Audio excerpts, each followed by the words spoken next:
whether you live on the east side or the west side, the south or the north, if we could have a place to go to take classes, just imagine how that would be a draw for people to come to live in Yonkers. Not that we want to create a university city, or a college town, but it would be incredible economically for us to do that. And I think 87 Nepperhan is one of those sites that should be considered. We were talking about the zoning map a little earlier. I remember not long ago sitting in the Mansion Task Force and discussing how disgraceful the actual zoning map situations and our official maps are in Yonkers.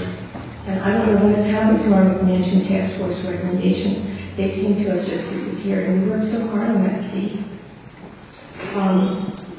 We need to bring those out as far as updating the maps that haven't been updated since 1967. It's a laughing stock when people walk into the assessor's office. I've been there, I've seen it. I've seen them. It's a shame, really. I'm ashamed. So, I just want to say, 87 Nepperhan is not gone. It's not gone yet. And I will do everything I can to keep it here. For us and for the people. We lost the library, which in itself is a scandal. 87 Nepperhan, we can't lose it that way. You've heard me speak endlessly about this. I had a segment on WBAI this morning, just on 87 Nepperhan. I was very proud to bring that issue out into the greater area. Please consider a SUNY school. Please consider 87, because the people who are working in there not only will appreciate the building or what the building actually means. That's all. Do you have any questions for me? No, I don't think we have any questions. We're fine. We have heard what you've been saying. In fact, further discussion about it when we recess. Okay. Thank you. It looks like we have two more speakers, and that's it. Julie and Terry, and that's it. Just briefly, I'm Julie Weiner from One Shiner Terrace in Yonkers. I have lived in Yonkers for 22 years now. I came here because of the Hudson River. I wanted to live. I was going to be in New York City. I wanted to be in a place with beautiful body of water. And it is one of the costs of this development that body of water will be less accessible visually and physically to the residents of Yonkers. It's another cost to the development that possibly housing prices will rise in the area. At least I think some of us hope that it will raise property values in Yonkers, but that'll also be a cost for the working people in Southwest Yonkers. And anyway, I got involved in the community. I just wanted to say something parenthetically. It's not my main point, but I also did sign the petition asking you to landmark 87 and preserve 87 Nepperhan. This is my personal wish. And, I would also appreciate it if you would, when you're considering possible, when you're following up on your responsibility to consider possible alternative uses for it, to consider whether in some way enticing SUNY to open a College of Engineering and Applied Sciences, whether that's possible, that this building might help persuade them that there's a way to do that viably.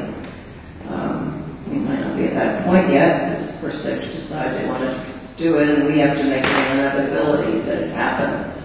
But it might help to do that. One way some colleges have been established by SUNY in the state of New York is by somebody handing SUNY a building and saying you could do it here. For example, Newburgh Community College, basically Newburgh did it that way. So that's a possible political route to making it happen. But anyway, that's really a side point. My main point is there are some costs to this development for the community. And if you want the findings to be enforceable, if you really want to see specific environmental mitigation, if you want some assistance with the problem that Yonkers faces, that the Yonkers public schools so far have had a very hard time educating students who don't easily adapt to a traditional classroom, particularly in this economic environment where people without an education really have no future. So we have a too substantial population of young people in Yonkers who see no future for themselves. And we need some assistance, perhaps helping with some form of alternative programs so that the kids can begin to see themselves as future entrepreneurs, as future workers with some kind of productive citizenship role. Anyway, I got involved. You're actually 3 minutes, so just... Okay, well, I just wanted to urge you. Well, I got involved in this because I was going to meetings at the Yonkers Public Library, and I was asked by the group of people who were thinking about what could be educational benefits and what would be the rationale for them. Educational community benefits. I was asked to serve on the education subcommittee, and there was another group of people who were closing the linkage is. Yes, I'm finishing.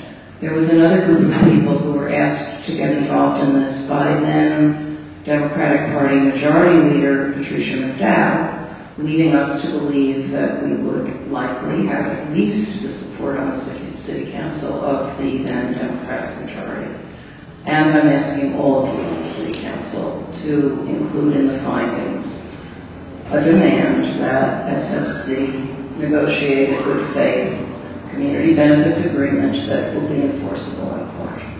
So I hope I can get that from all of the Democrats on the City Council, which I hope Patricia was representing, but all of you. I do very much appreciate Sandy's expression of support for that. I urge you all to, whatever your party affiliation, I think if there are really some things that you think that we need, and certainly the community does, and the community has expressed their support, I hope you will all include in the findings the necessity that SFC negotiate in good faith with the community. Thank you. Very good.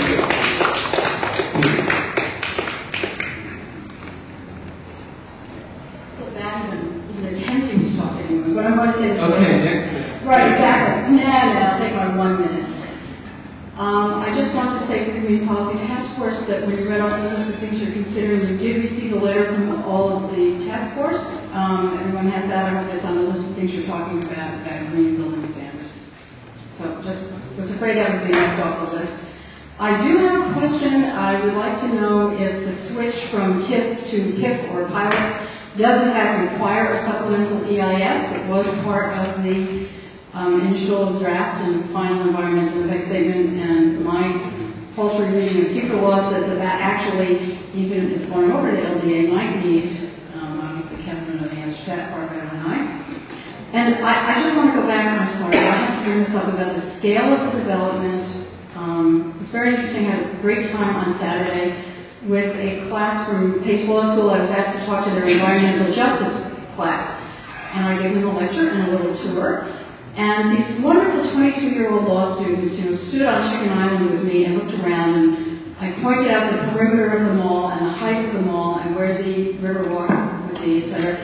And, it was very interesting to see it through different eyes. We're all jaded and tired at this point, but these young, eager, environmentally directed and environmentally justice-directed students all said, oh my God, what could you possibly be thinking about in Yonkers to build an 11-story mall in this spot, and especially the towers on top of it.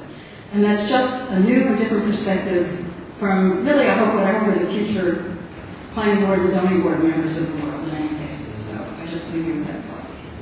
Just to answer the question that you raised about the and that is essentially a revenue neutral change. It is something that we've been vetting, discussing, and the animal that is created is a hybrid of both the pilot tax revenue and the TIP district, and it is certainly well